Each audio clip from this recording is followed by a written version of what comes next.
Friends നമസ്കാരം. ഇപ്പൊ ഈ വീഡിയോ ചെയ്യുന്നതിന്റെ കാരണം എന്താണെന്ന് വെച്ചിട്ടുണ്ടെങ്കിൽ നാളെയാണ് ഇലക്ഷൻ. നാളെ നമ്മുടെ ഏരിയ രണ്ടാം ഘട്ട ഇലക്ഷൻ ആണ്. നമ്മുടെ അട്ടപ്പാടി അഗളി ഗ്രാമപഞ്ചായത്തും പോളിംഗ് ബൂത്തിലേക്ക് പോവുകയാണ്. അപ്പൊ പോളിംഗ് ബൂത്തിലേക്ക് പോകുന്നതിന് മുമ്പ് ഇപ്പോ അട്ടപ്പാടിയിൽ ഒരുപാട് ഇഷ്യൂസ് ഉണ്ടായിട്ടുണ്ട്. അപ്പൊ നമ്മളെല്ലാം നോക്കി കണ്ട് വോട്ട് ചെയ്യുക. എനിക്ക് ഇത്രേ പറയാനുള്ളൂ. നമ്മള് ജാതി നോക്കി മതം നോക്കി വോട്ട് ചെയ്താൽ നഷ്ടം നമുക്ക് തന്നെയാണ്. സിമ്പിൾ ആയിട്ട് തന്നെ പറഞ്ഞുതരാം.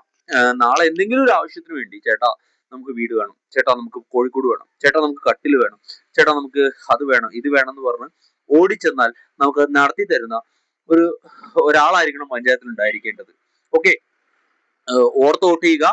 ജാതി നോക്കി മതം നോക്കി ഒക്കെ വോട്ട് ചെയ്താൽ ചിലപ്പോൾ ഇനി നമുക്ക് ആ തെറ്റ് തിരുത്തണമെങ്കിൽ ഇനി 5 വർഷം വേണ്ടി വരും. സിമ്പിൾ ആയിട്ട് വരാം, 5 വർഷം വേണ്ടി വരും. 5 വർഷം 5 years എ ബിഗ് ടൈം. അത്രേ ഉള്ളൂ. ഒരു കാര്യം പറഞ്ഞുതരാം. ഈ 10 കൊല്ലം മുമ്പ് ഒരു പഞ്ചായത്ത് മെമ്പർ അഗളിയിൽ ഉണ്ടായിരുന്നു. ഞാൻ എന്റെ വീട് പണിയാൻ വെച്ച് കാശ് എടുത്തിട്ടാണ്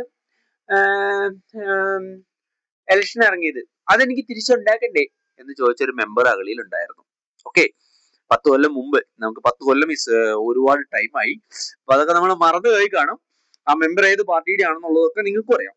ഓക്കെ, അപ്പൊ അതുകൊണ്ട് തെറ്റായ തീരുമാനങ്ങൾ നമ്മൾ എടുത്താൽ അതിന് കൊടുക്കേണ്ടി വരുന്ന വില നമ്മൾ 5 വർഷം പിന്നെയും കാത്തിരിക്കണം ആ തെറ്റ് തിരുത്താൻ. അപ്പൊ അതുകൊണ്ട് നോക്കിയും കണ്ട് വോട്ട് ചെയ്യുക. വീണ്ടും പറയുന്നു, ചേട്ടാ ഒരു കട്ടിൽ വേണം, ചേട്ടാ ഒരു വീട് ശരിയാക്കണം, വീട് റിപ്പയർ വേണം എന്ന് പറഞ്ഞ് ഓടിച്ചെന്നാൽ ശരിയാക്കി തരാൻ കഴിയുന്ന ആളായിരിക്കണം നമ്മൾ തെരഞ്ഞെടുത്ത് വിടുന്നത്. അത്രേ ഉള്ളൂ ഞാൻ പറയുന്നത്. നന്ദി, നമസ്കാരം. എല്ലാവർക്കും ഇലക്ഷൻ ആശംസകൾ. അപ്പൊ നടക്കട്ടെ. ജയ്.